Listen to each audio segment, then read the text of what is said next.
নুরুল হক নূরকে দেশের বাইরে উন্নত চিকিৎসার জন্য পাঠানো হবে। আজকে আমি নিজে নুরুল হক নূরের যে অবস্থা দেখেছি, এতে করে মনে হচ্ছে পরিকল্পিতভাবেই হত্যার উদ্দেশ্যে সেনাবাহিনীর কতিপয় সদস্য এবং পুলিশ বাহিনীর কতিপয় সদস্য পরিকল্পিতভাবে নুরুল হক নূরকে টার্গেট করে হত্যার উদ্দেশ্যেই এই ধরনের হামলা চালিয়েছে। আমরা সরকারকে জানিয়েছি এই হামলার বিচার হতে হবে। আমরা গতকালও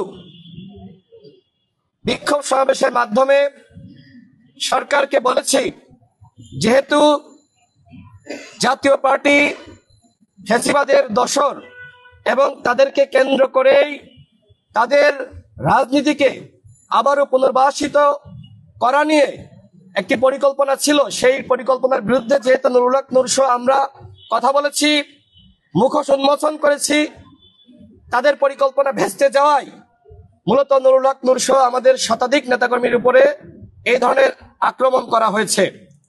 আমরা মাননীয় প্রধান উপদেষ্টাকে ধন্যবাদ জানাই, মহামান্য রাষ্ট্রপতিকে ধন্যবাদ জানাই, বিএনপির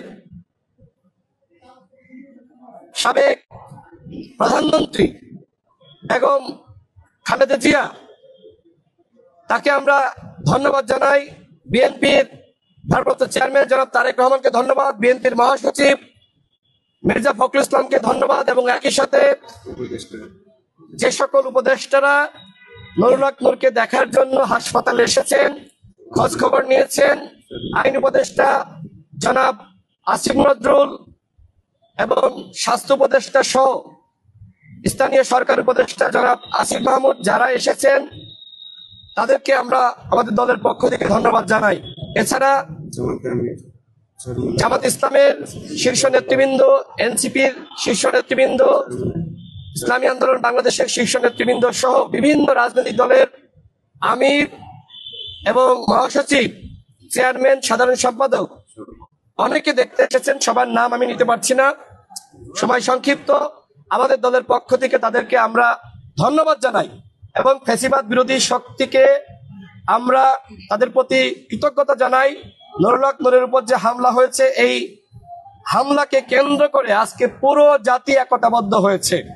এখন এদেশের মানুষের যে চাওয়া, সেটি হলো আওয়ামী লীগকে যেভাবে সাংগঠনিক কার্যক্রম নিষিদ্ধ করা হয়েছে, জাতীয় পার্টি সহ 14 দল ফ্যাসিবাদের যারা দোসর, তাদের সাংগঠনিক কার্যক্রম নিষিদ্ধ করতে হবে।